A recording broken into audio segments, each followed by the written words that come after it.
नमस्कार दोस्तों, बहुत दिनों बाद फिर आज मैं आप लोगों के सामने आया हूँ। एक छोटा सा मुंडाओं के आगमन और झारखंड में बसने का वीडियो लेकर के आया हूँ। ये वीडियो में उतना ज़्यादा विस्तृत जानकारी नहीं है, जो है शॉर्ट फॉर्म में है, लेकिन मेरी जो टीम है इसमें कार्य कर रही है और मैं बहुत जल्द इसका जो विस्तृत जानकारी के साथ मुंडाओं का आगमन कैसे हुआ भारत में और भारत से झारखंड में, इसका इतिहास लेके आऊँगा।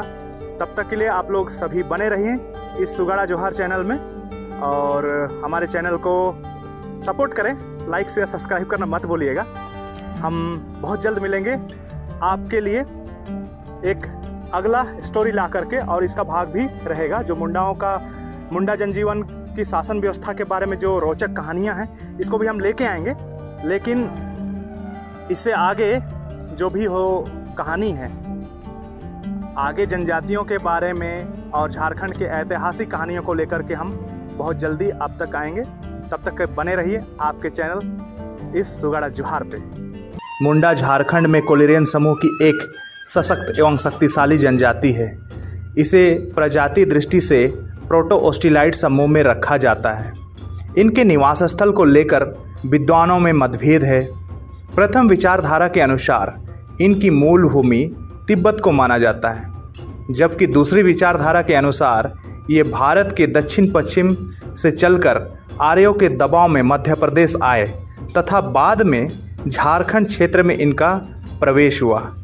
एक अन्य विचारधारा के अनुसार दक्षिणी पूर्वी भाग से झारखंड में प्रवेश किया तथा असुर जनजाति को पराजित कर उनके निवास स्थल झारखंड पर अपना आधिपत्य स्थापित किया। मुंडा की अपनी भाषा है जिसे मुंडारी कहते हैं। यह भाषा ऑस्ट्रो एशियाटिक भाषा परिवार के अंतर्गत आती है।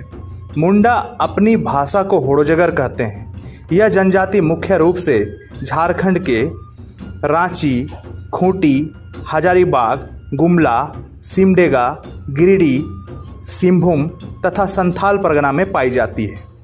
मुंडा गांव में 3 विशेष स्थल होते हैं जो जनजातीय गांव की विशेषता भी मानी जा सकती है। ये स्थान हैं सरना, जहां इनके ग्राम देवता निवास करते हैं, अखाड़ा, जहां पंचायत की बैठक होती है और रात्रि में युवक युवतियां एकत्रित होकर नाचते गाते हैं। तीसरा विशेष स्थल शासन कहते हैं। यहाँ शवों को दफनाया जाता है। समाधि स्थल पर पत्थर का सील रखे जाते हैं जिसे ससंदरी कहा जाता है।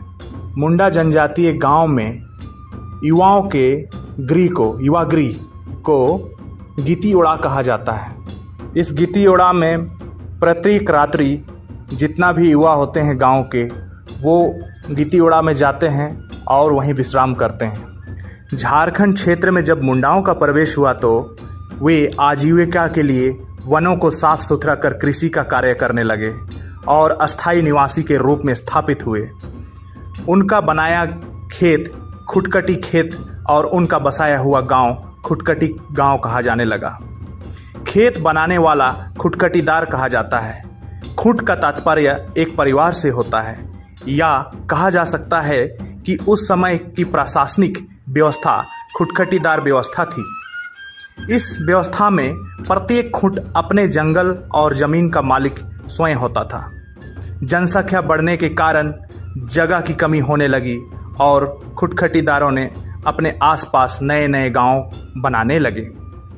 ये गांव नए जरूर थे, किंतु इन गांवों की सामाजिक, सांस्कृतिक, धार्मिक एवं राजनीतिक व्यवस्थाओं का संचालन उसी पैतृक खुटखटीदार गांवों से ही होता था।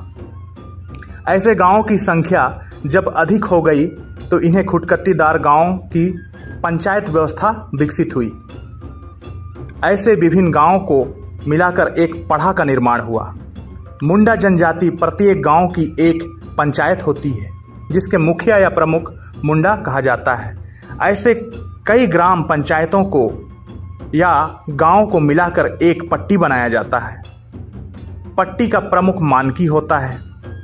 कई पट्टियों को मिलाकर एक पढ़ा बनता है जिसका प्रमुख पढ़ा राजा कहलाता है या पढ़ा राजा कहे जाते हैं। पढ़ा राजा जो कि पट्टियों का स्वामी होता है।